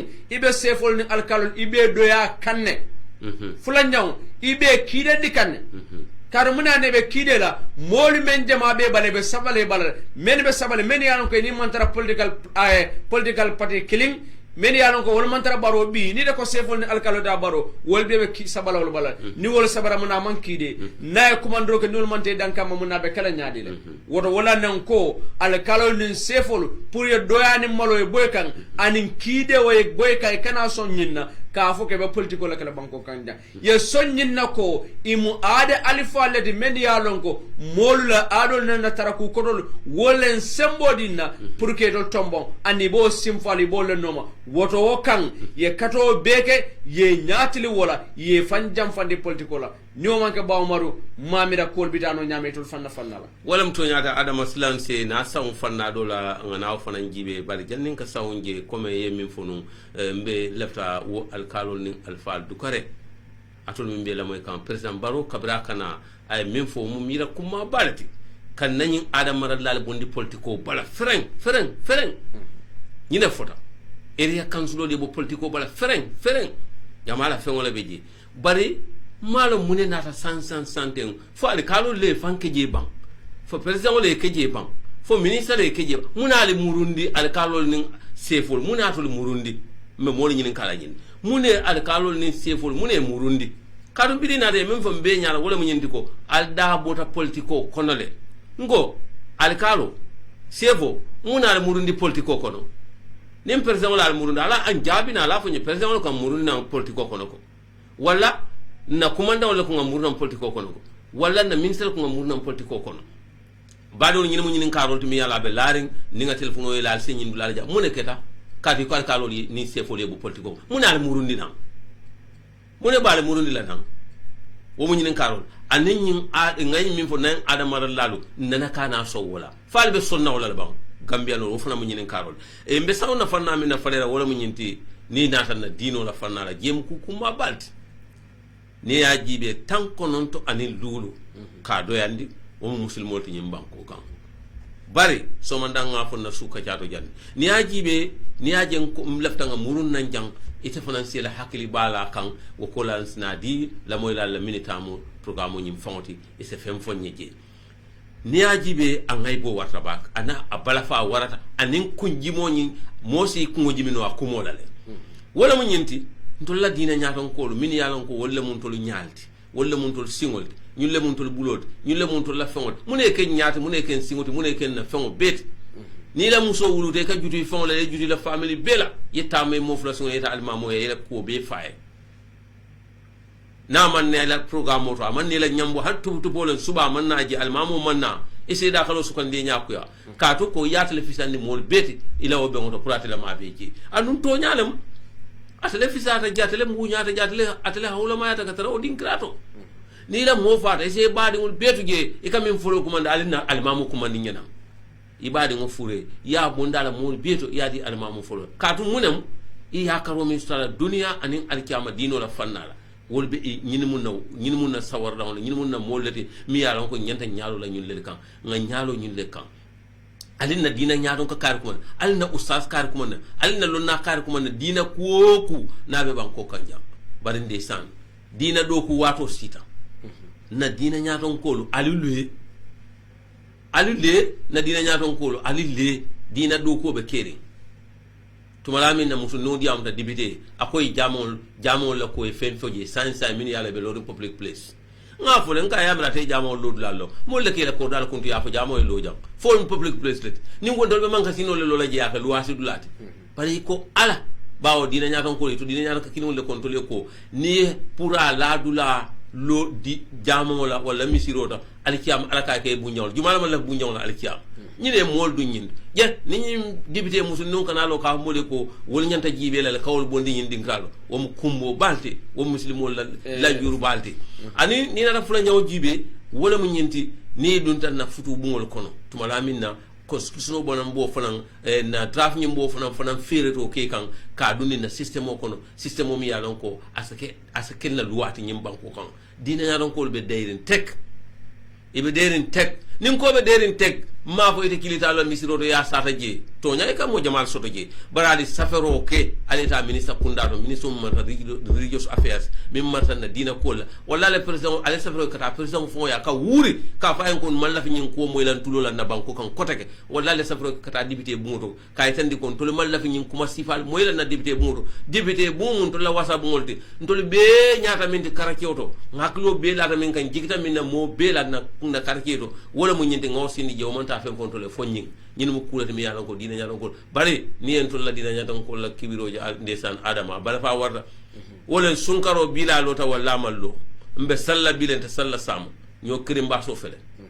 banna lota bile wala mallo mbe salla bile wala te sal alman saliku alman kiti mo soto ku ñine ka kentu la dina ñala fo ñin dam mala mun to la islam wala do ko ba ni nata do jibe wala mu ñinti ko nte mu kawandi lalti ite mu kawandi lalti hade badi ngon nemola ka filinda millo nse kuma fo fombe kalima la tulaje ba manyana min fola wala nyanta fende fola mafo nengolem filindi bang wala na londo la do ala fango moti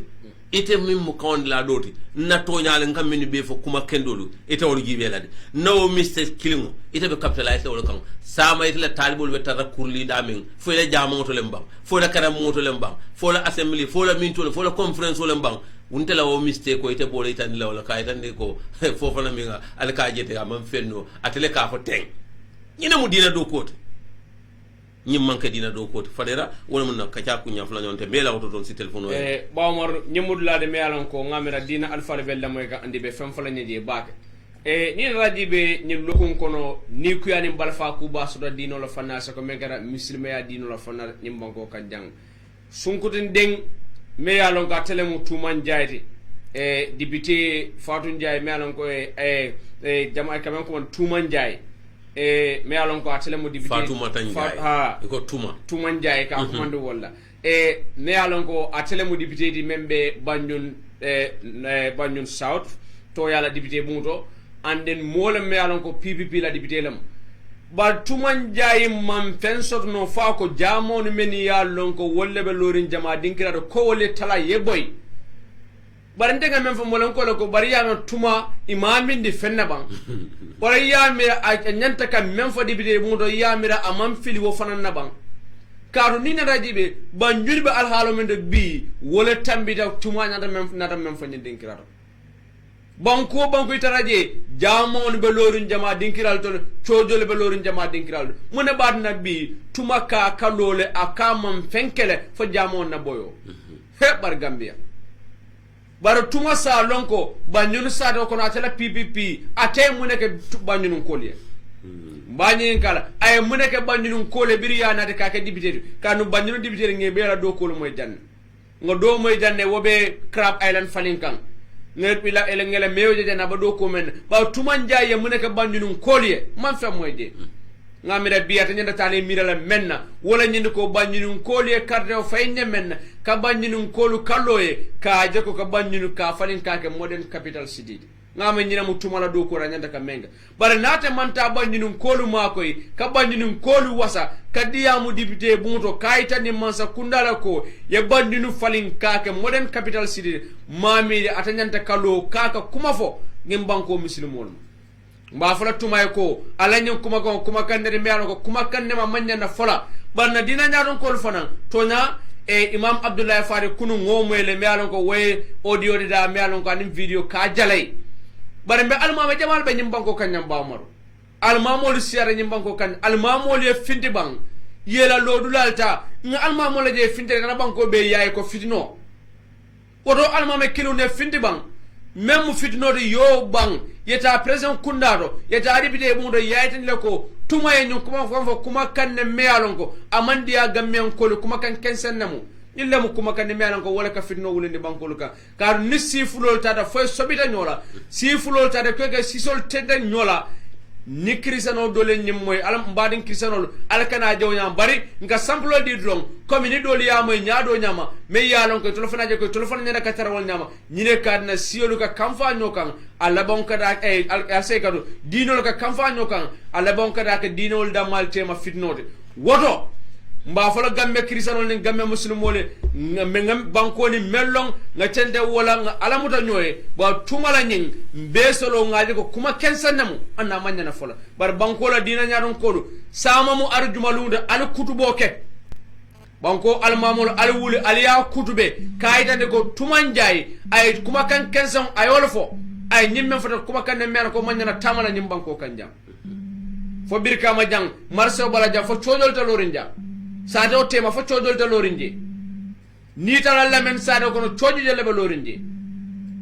yalo adama jallinke wodla me kuntu ni aji ben to la gang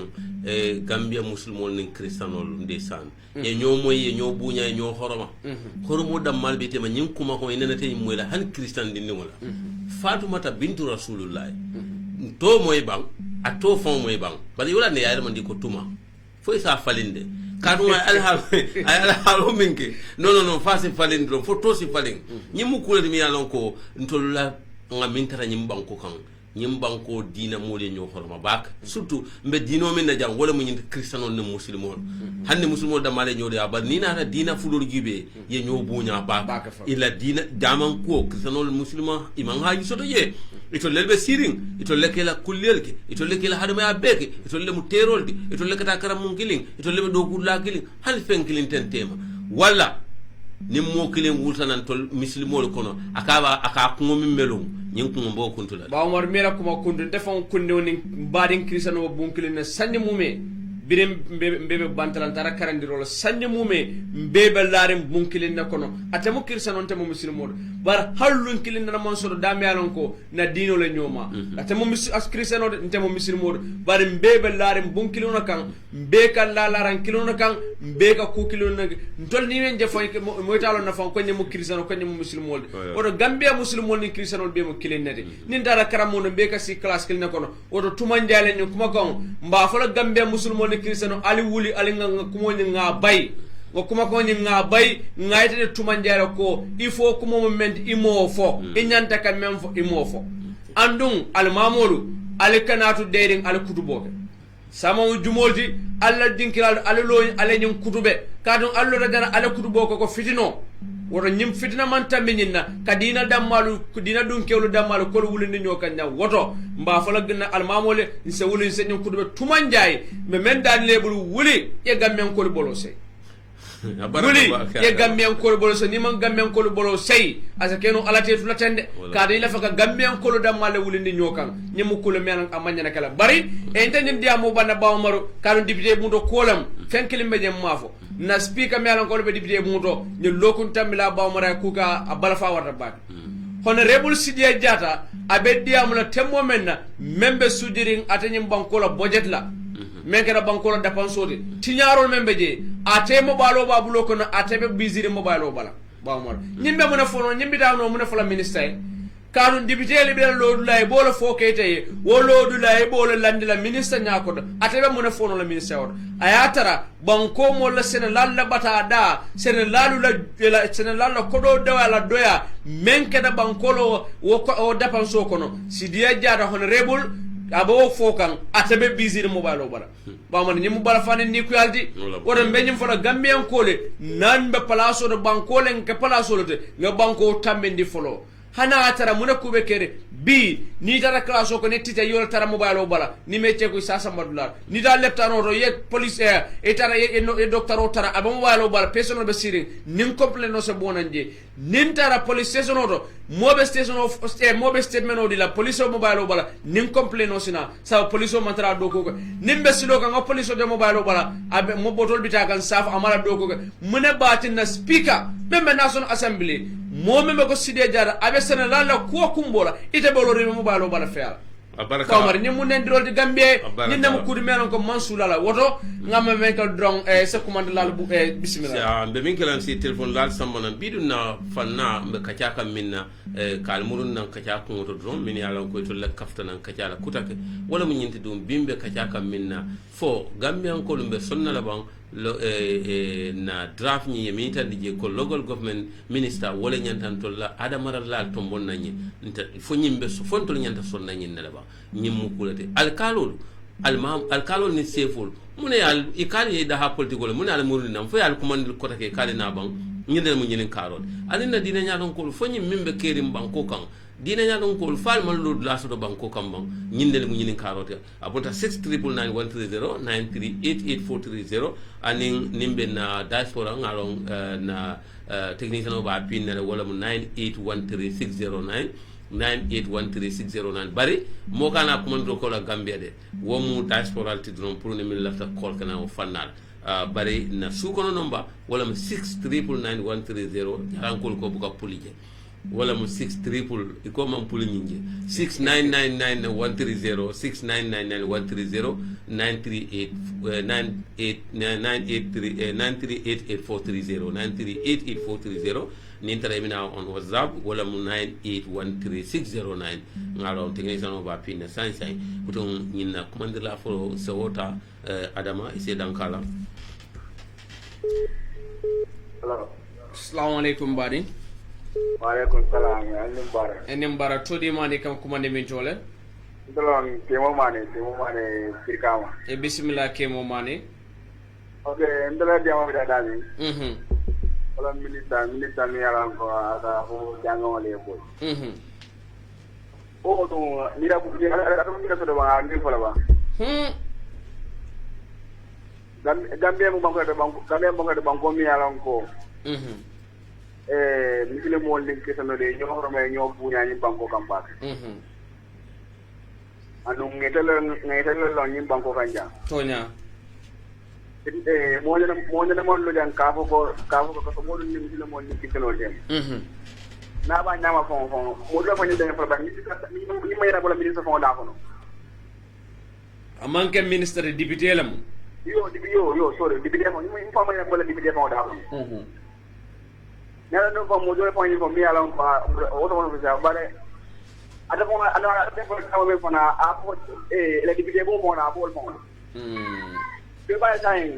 den damal mi an ko ni ñu ko den ñu ma fa den ñu ma fa lo ñaati le. Ada ko ñu fa mo na ci yalla mo ala to ko bo den mi mo ni ci sano le dem. Adu ndel me ñu ko ko ngene han to bo na mo dun ci ma fa. Tonya. So ay ko makama ay da tra ay ko na ay gameno ay mo ko lo fe. Tonya. Ñu fa mo ko mo jaw ba de ñu ko ala ta nga kan do ala nga kan do mo. So ñu nga do mon da ngam male nga ñu mo ñu nañu ko kara kana na ko mo da male. Baraka bake mbadi ngetendu ngejay e ngodo ta julo. Assalamu alaikum badi. Assalamu alaikum. Alaikum salam wa rahmatullah. Mbaden todi mani kan ko mani min tola. Basiru Durang Dirka. Bismillah Basiru.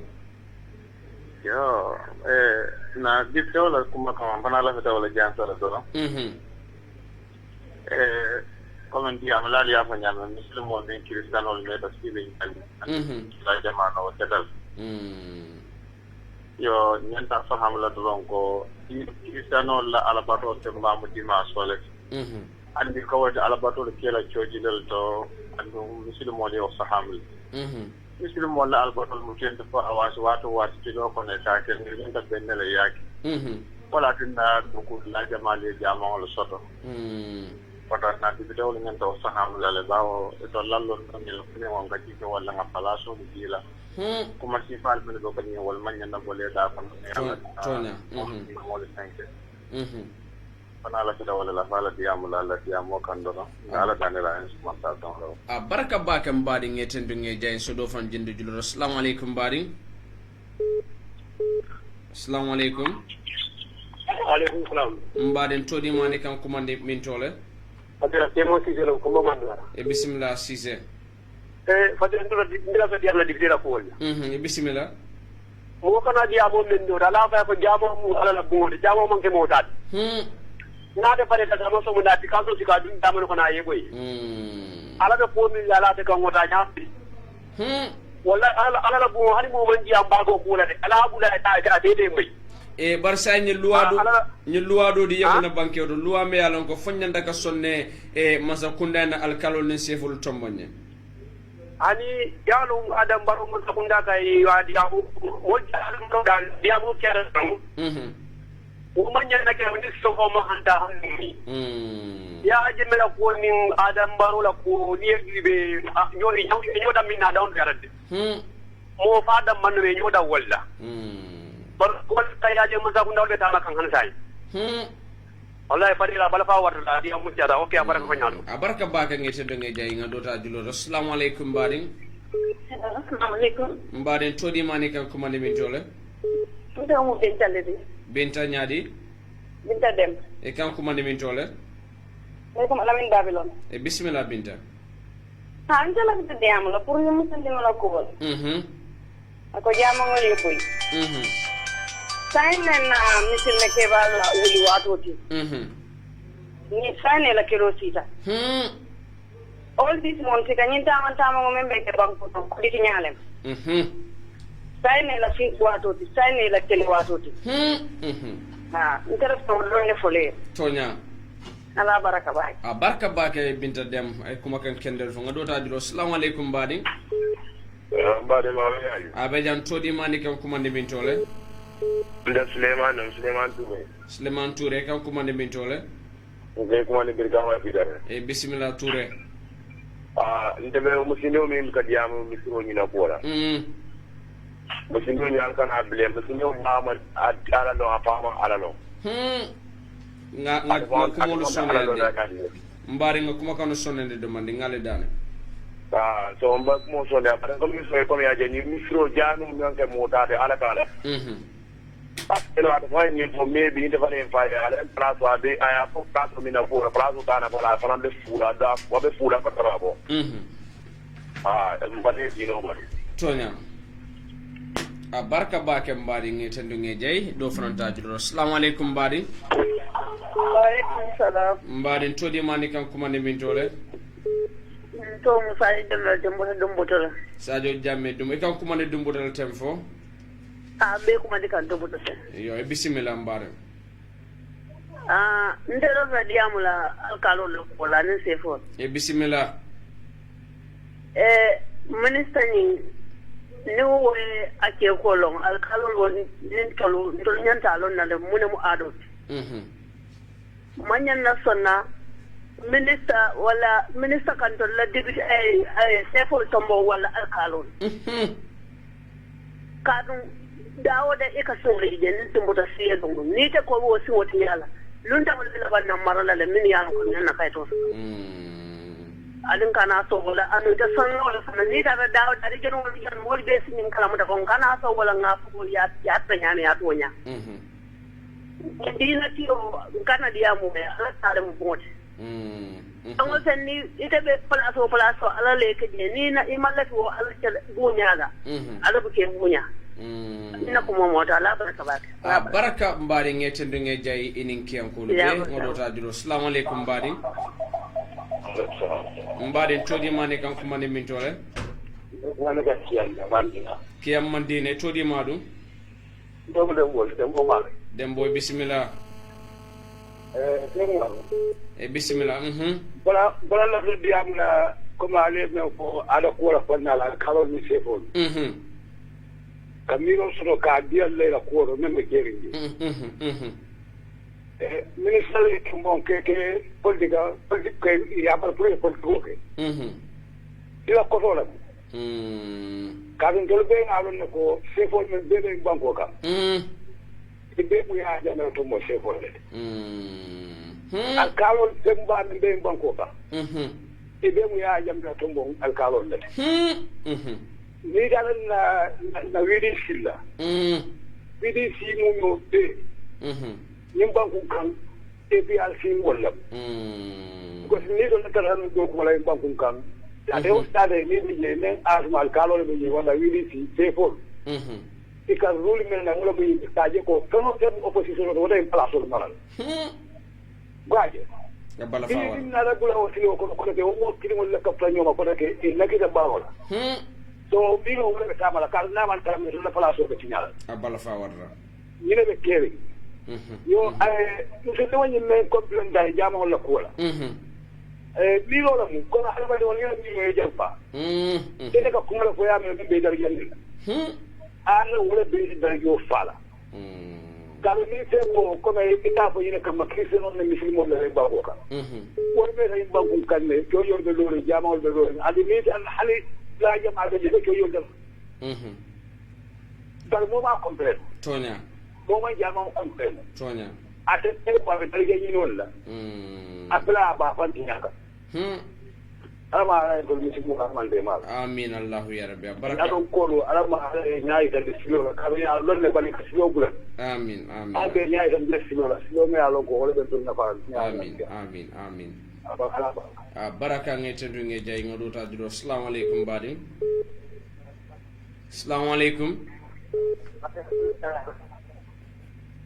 kam dam ba kola ko so ka ko man la fa na ngodo judo assalamu alaikum badi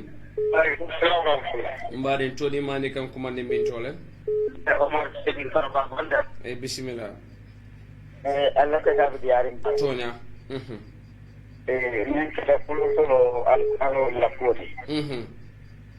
because no terala num ɗini sa to sudo key wonne kati alkalo toña min nakkata kilal ngaw ni o kanabo min ko fitino e bambanko kam bon te Cheikh Umaru te en jiya ndena ka kino fango tan to bulikle sibla dingala so ma ite kane dam kun tela ntenga law sambo beta ntenga o mara ni to sondale di molta sonnala de ado mo fitna wundo di banko kam tonya o kana ro dia mo jam kala dam biya di o jila ko kulet wote bennano asima dia ko te bennano tonya okay musinno nyi ngu fa na kuma kawo ateka imwani arab da nyola drong bo saben kuma kula wasi men te mamra na pansao bao alala bungo ite kalo afo ngao boy adun bisa no dabia 95% bom misilimo tonya ite misilimo kisanol kandila no nyadi ya tonya kana tapo ika alkalo ta ka alimamo lijo kristano kumanya nakate ko kristano lika alban ko jini banko kanjang ala fe ko ni moli bulado kola ni mo do ko keno je plaso se minisi do ko ke wole do ko ke atukare kana ko minisi no ndi banko kan tonya ate kuma de ubala fo nin alama yansa e fang ala kila hajo ko bele tinya tonya wala mun tula ko wasala baraka ba ke ngeten du nge jay kuma kawon nyen senera set do fanan fele julo don sawdunde assalamu alaikum aya kuma ndla fele watata se do fanta assalamu alaikum bari hello mbari todi mani kan kuma ne min tole Sheikh Fofana de kama jami bismillah Sheikh Fofana yo ka wala fa jamu la franco la minister la alkal tombo minister ya da puruga alkalo tombo mbeso bila nyinda kwa alkal tombo abasla kurdan abasla kurdan na maso keno aman keno di mana te plaso di dal seni ni la de baga ba masra na executive level no so alkalo kali ni adi la alkalia plaso kai kurdan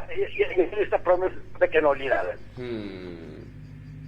ala barakabat baraka ngetindu nge jaya kuma kan kende ba ayola fajang do fanan fere jang sota diaspora la no assalamu alaikum bari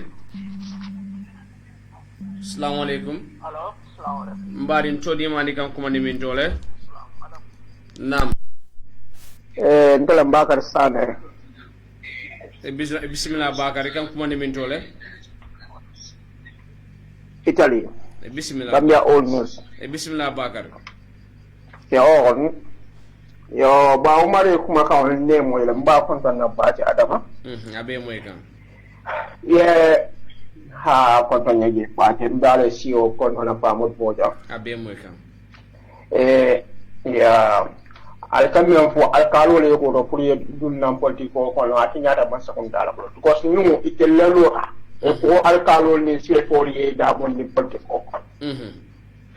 badi ka ko alkalo ye na be mo ko ke du ni politique ko la adon gambia ndokuma kele fola al moli ko bo al moli al kalol buli ntiamira ko wala kuma jagni imina to dundula moli sa to kono moli wo ko majalo dundula lwa ko kono la fere dibito fana e nyanda iklan ka jindi de e nyanda jindi la na tra keno na jindi wala kuma to e ba because dipte bu ko le tamon ten so e dem ne ko le moli ko ka ko jamo ne de jamaa din kala porti boy presque ne na ba jom nyalo yi hakilo yi fato fa boy wo manya na kace tonya adum ba fa da jingoli ko annan na banko tonya akuma da life kono baji tonya bide prestam baro fo down annan na banko tonya annan kan de kalwala kana ga de tinya tonya akuma da life kono baji because man de la kono be siabe baraka bake bakari nga tendo nga jayi nga do fan dunde julo assalamu alaikum badin assalamu alaikum rahmatullah badin todi mani kan kuma de min jole de Omar Mohammed Susolam Farat bismillah Mohammed Allah ko kumari mbak tonya mo do ala li bake Allah jada ken adwal bul amin Allah ya rabbi okay gambia mi nyamin from friend pan to the fire kapo friend pan ko ay kay dimba ko atong kamel be kumbo nu bi wol be tam banko ka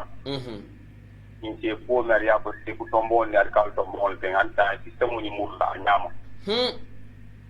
sistemo musa nyama la ni nyamende andu ngamle ko le compiler jam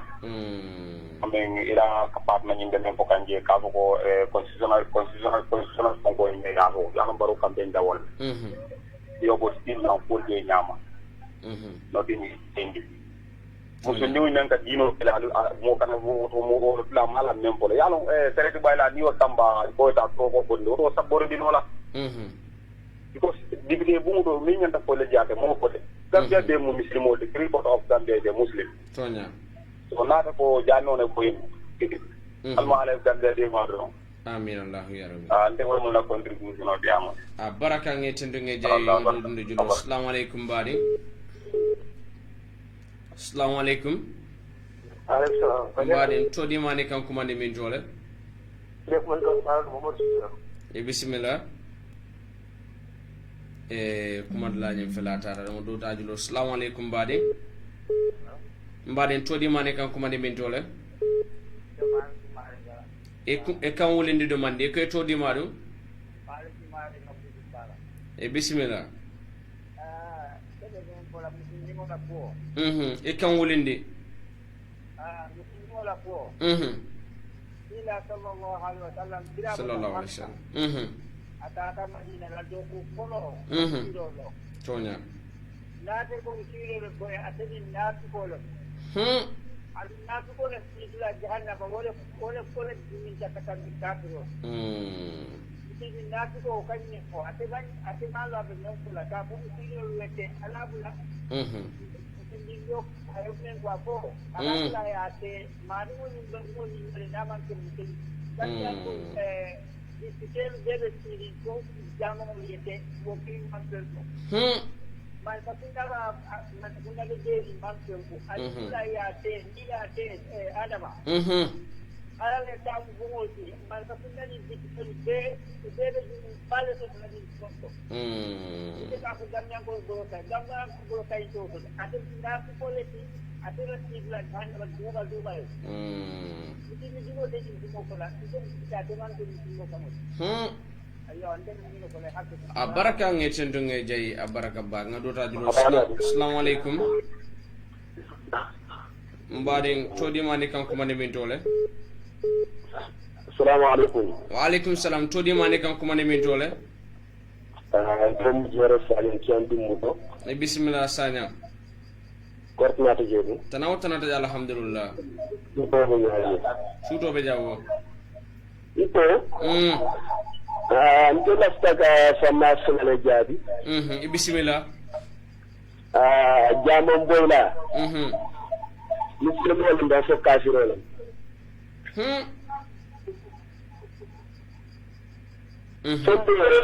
sonde jamon a ɓayalo ma fa faale alo nga kuma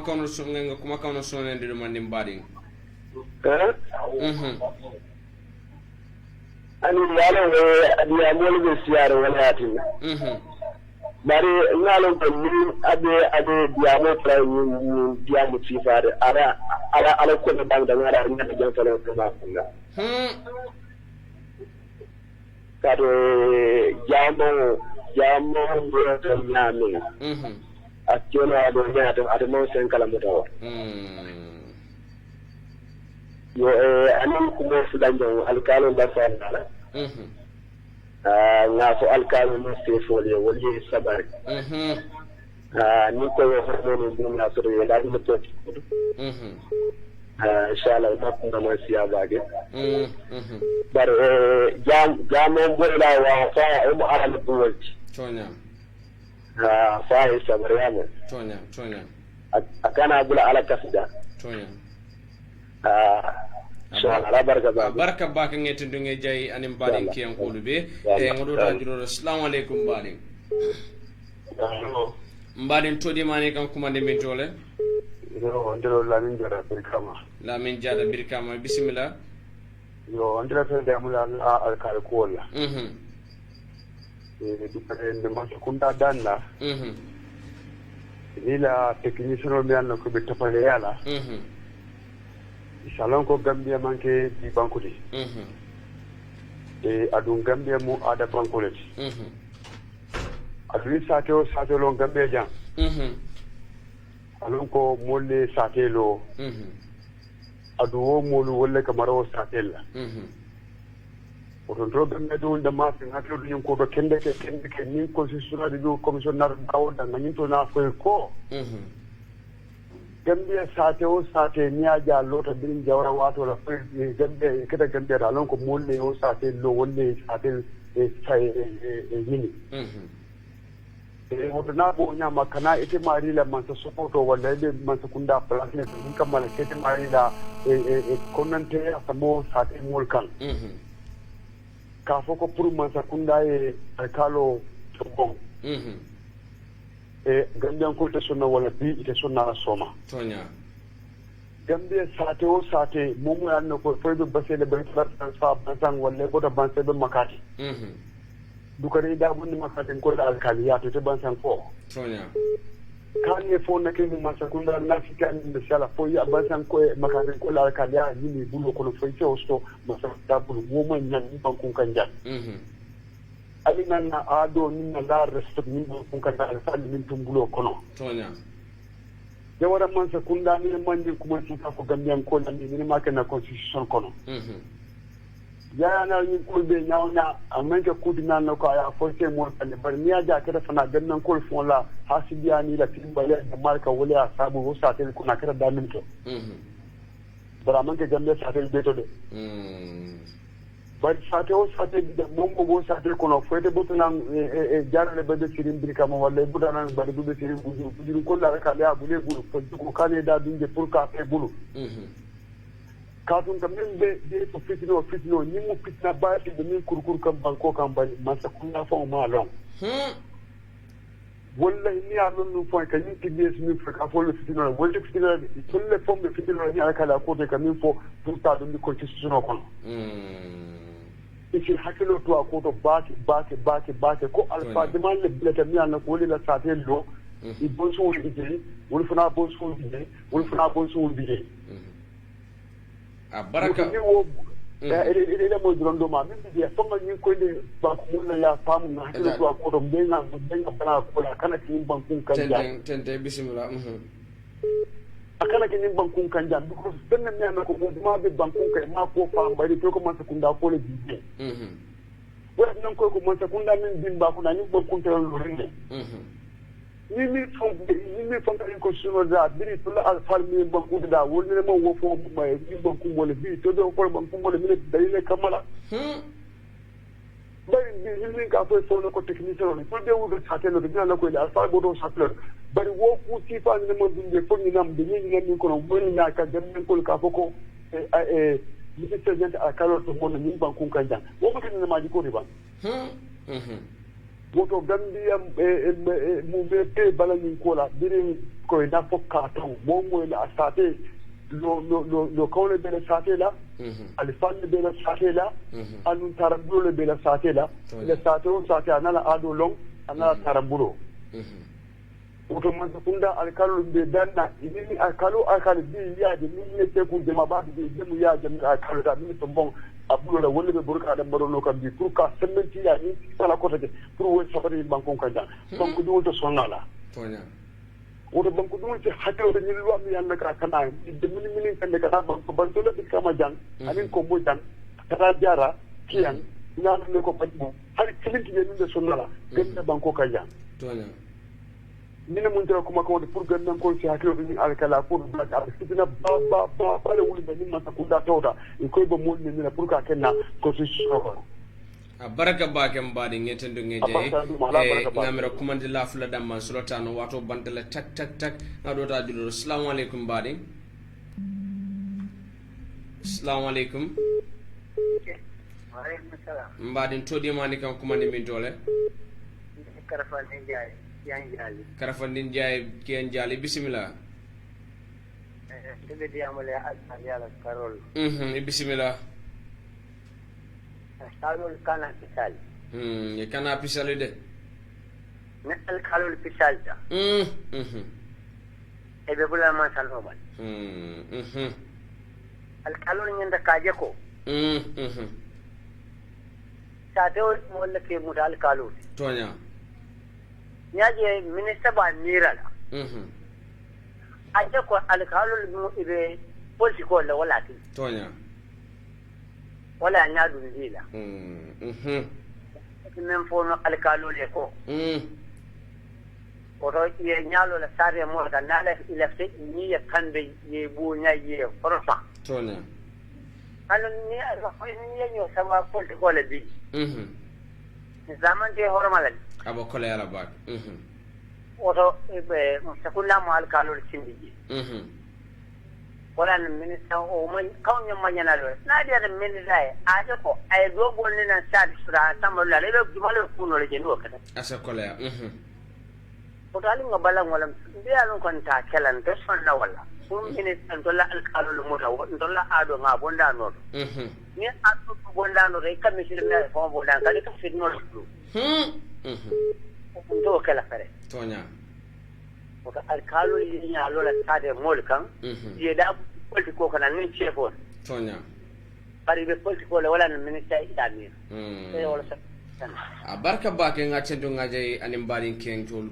ken jalen kol be bi mbade nyoro tol ba commande la siara bake nge be tendo nge jay megal do wala ndindo ngamiran sen la skola dundi ndani na taxi robina e mako wol fanal assalamu alaikum badin wa alaikum salam badin to di mani ko commande min dole gaton wal haj kawsu songol di tembuje al haji kawsu sonko bismillah ye kondo mbas yalla programme ko mayata bak ngejo amara nal jo amin ama no tule bulu ni la ke wa pamu amin allah ya rabbi manam be kumara dibite ni me jam tonya kuman laje be kola ko so ko asa haklo tu ba ke bawo janol mo ala la bungol tonya ala mo dum mo buga kelo wulinde ala kam tonya le kelo wulinde ala kam ala mo mansol de mi alon ko ala may ta ba fangola bulu anda ala kelo mo buga kay tonya no boda je fana ni ke wude ya ni ken mo sone mo sunen ke la futo mon sa kada ba ke onna le dia ma karola tonya bawo ala la jalo mo nanata abuka mo kilin kare tonya onon komando no ngafo nyamen kulum yalon ko degge fula bala do be sado do be du ni be du wani sula de jiola kara sandon ko ka jeni ni bul ni nana sa manjer kada sando kada jiyo kam maja ma kulungo so dron ma jiyo so bawo na kulungo ko ba ka sando ko lim du malam ko dele ma tonya roni je mo ya ko na ko dandama rabbo bi zambi ni fatawa fa fa ko kibaha tonya akwadin ko ni bele hala bi fana ko mandala ni mu kula da yaron ko nyande da da mo kula ba tonya adun ko jarabu nana da ko mo kilima tonya ko sa ka da ba ni fara bilin na sa ka tonya amu politiko la ba politician wala mat ala ko da bondo do namon kuma sura be min fola ala ko mo buka ala ma kelola tonya ya ala ma kelola ki kabatela ndu do man koy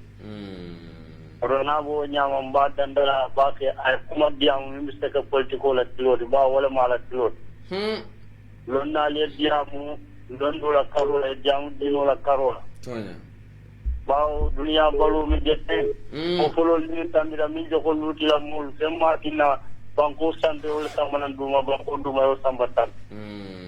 ro hala ko warta ba ke mala ko le ko ala la yamaru tamandore dili boda annabla ibrahim ibral lutiya mbari wato bantale tak tak tak ibrahim ko na ba dum be je min kada luti je mo kende balam adu mo kendo ba be min dara ko mo tere saba ala ko kay fa mawsi aka akoy ngamera wato bantale tak tak tak nde mota no sembe men galdo wala nyindi ko se kuro murundi alfafon fi men fe jam bawmaru prase katani asa kun fa bismillah bawma abaraka bake adama abaraka bake kumandir lal min yalan ko fana la banko le jarate la dino le jarte kafero beke kaje ko ku mi yalan ko wolse kila banko la koti wala ku mi yalan ko be la dino la koti nyimu kulate mi yalan wala tan ka kacani ndayele pour si ñoo karandi bare manna pour ka ñoo korendi andunga kuma jama la moy jam mi yalan ko kuma balleti telefon laali min be fo fonsi telefon laal jayi baka ke tentu baka na kumo laban be kala minti nyin kacalu femfe yalan ko abe den nan constitution yin draft nyin kono wala mbey be kiskis kilin jibe lale luwolu nga femfe jeje mi yalan ko anin na haramadi ya nyantolu manta mba ajaba kase wotla moli ne kaytan dila ko nyimbe laren tenne andun ninga ke nyina be kala soma to nyala man din ko ka jomman samalon bare butun iko sobo ka kede ko den kilomi kunu luoko bi ni yala bi tulundula ba kolande andun to wulen iko ni si wule ba fa ne to wulenje ika boro kole walla nyimmu kulmi yalan ko nyanta ke cisilale amman ken to dam ma ngoti molbe jeli min yalan ko tuba kan wa senate ma set han fem bu kan nula dukare momo yalan ko ye fenje constitution lanyin draft nyin kono mi yalan ko mol ma faham dukara fintindi aftandi kibar bundal da nga jaba kese woto nga tay nga itande mol la ko nyimmu kulati nga nyanta kalo andung kamol hakilo bulandi fana ntolu nga ni ko yes or no ndesan ntolu kaje ko nyimmu party quality nko nyimmu banku quality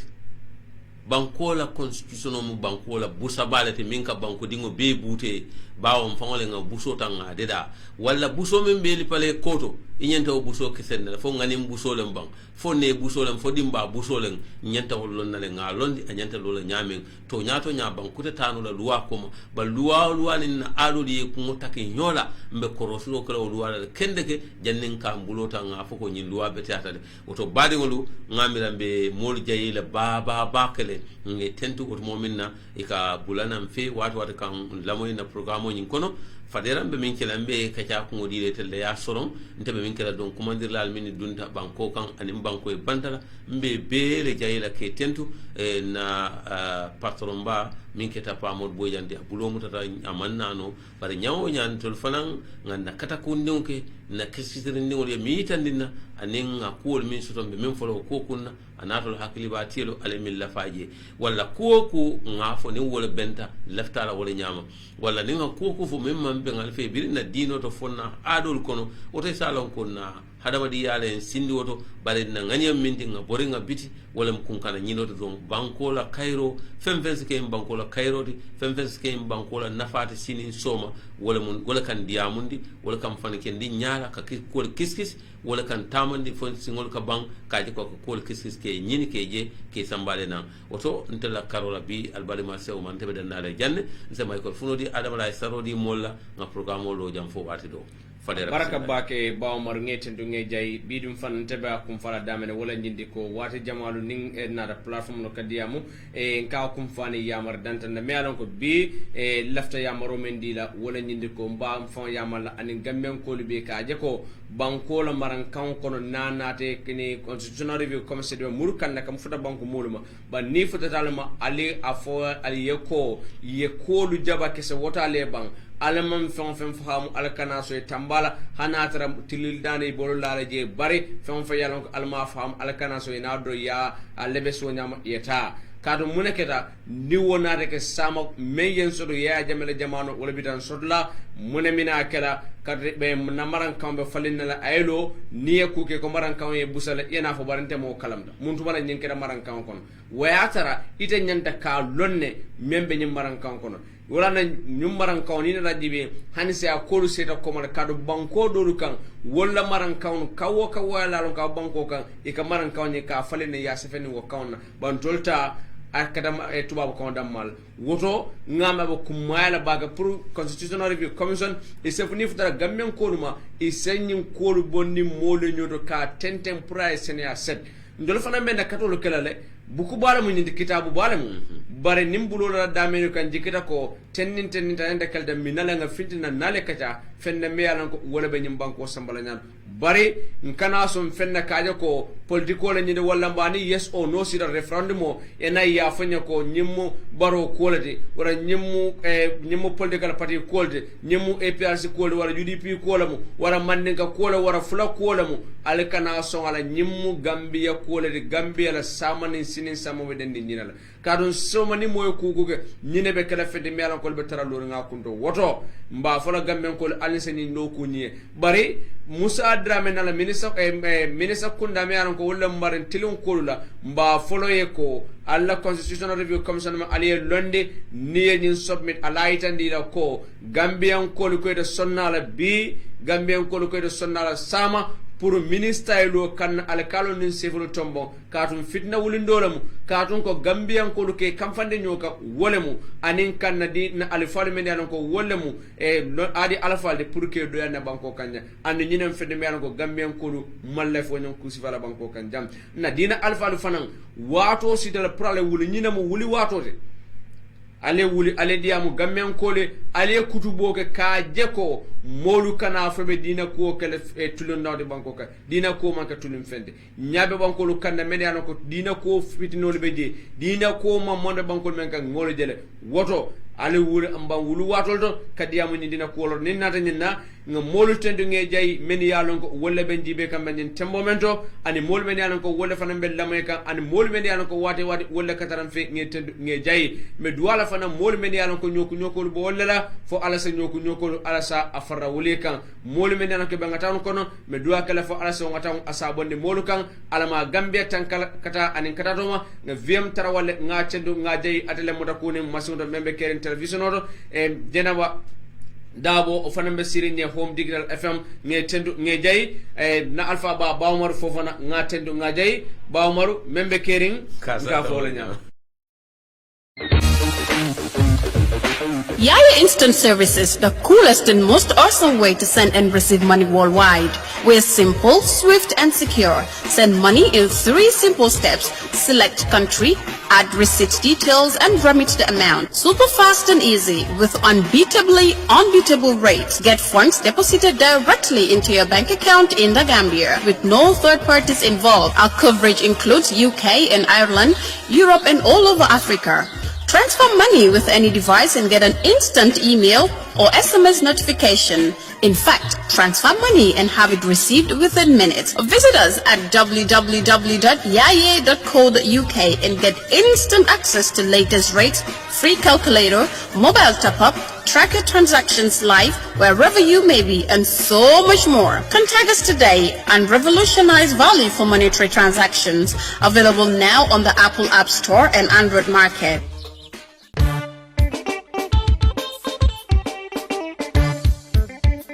baadiŋolu mobile o a daadima a garantiriŋo andu waranti bala niŋ a saŋ naa tiiñata ka joysoyi walla ye a dade a ka soto daamiŋ doroŋ wo loŋ bulli sopti a ñaa be tilindaali ye birikama police station la birikama saate kono mobileolu miŋ bo ko itel techno samson aniŋ ñiŋ latest nokialu ka taa fo huawei aniŋ mobile kotoŋolu mobile o sifa wo sifa a daadima ka bo kemelulu la doroŋ i se fansu mobile o soto walla nka mu ne bato ali ŋan boriŋ nu bulli shop number 1 a fele a ñaa be tilindiŋ birikama police station la nse kacañoyano nin telefono la le 779-9530 wala 995-7262 bully shop number 1.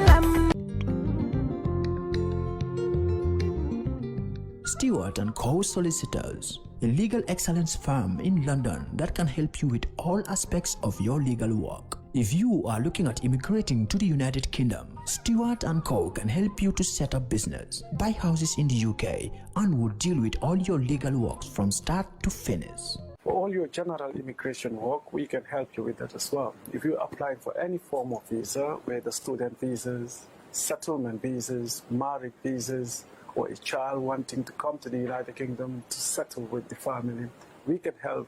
you to achieve your goals. Stewart & Co. Solicitors, a legal excellence firm specializing in conveyancing, immigration, litigation, family law, personal injury, licensing, no win, no fee. Contact us today at www.sk-solicitors.com. The Gambia Police Force, in partnership with Comfort Quality Services Limited, brings to you a new aluminium number plate for vehicles and motorcycles. The registration process starts with a payment at any Trust Bank branch. Prices are as follows. $1,100 is for vehicles and $630 is for motorcycles. Once a payment is made, simply bring your receipt and car documents to Gareba Police Station or Banjul Police Headquarters and have your new number plate printed within minutes. We also have registration offices at Basse Police Station, Farafenye Police Station, and Brikama Police Station. Comfort Quality Services also brings you a service at your doorstep for customers with 10 or more vehicles that want to replace their old number plates. Call us on 203-6437 or 360-8628 and our friendly staff will come and collect your payment and deliver the printed number plates to your doorstep. Replace your old number plates with our new aluminum plates that are durable, international organization of standardization quality, and with a 75% visibility at night. Comfort Quality Services. We answer to all your quality needs. Jarume Photo Studio. Ibale damin wolo mu Brikama Police Station nyatili wala jang. Nying Jarume Photo Studio e ka battery lu wafile andum fanan e ka business card lu dadale anin staff ID card. Bari man na da wala e ka photocopy kele anin lamination. E man da wala de e ka netalo min sifake nyin netale bali ke kele bari fanan e ka photo size ke mi yalon ko wolle be jamano ka. E man na da wala de e ko passport size pictures e ko fanan kele anin American passport size photos e ka nyim fanan kele anin visa size ni lafta nyin netale ndewon la pour alla kayti kumalo e tuluka kalele joni e ka fulama kalele walle ya kaliye nandi e bale damin wolo mo Brikama Police Station on nyati wala Brikama nyambaye e la dinkira fulanja on to wolbe Mbalit Johnson on to Gambia College nyati wala anin fara to fana e bale jere bari fana e bale busumbala Nescafe Johnson mi yalon ko wolbe busumbala silaba kan anin sanyang jamemba nyati wala gunjurdung e felale gamtelo bala je doron wala na lafta netalo la wala passport size wala lamination anin nyinko ngamin be fali ali kumandi telefono to 7822944 Jarume Photo Studio nyinna nata kalu da handi kabirin alla netalo to anin passport size olu sifa o sifa anin lamination nin photocopier ngale ko Jarume kolle nata ye bata bay ya daha dunde banko kan.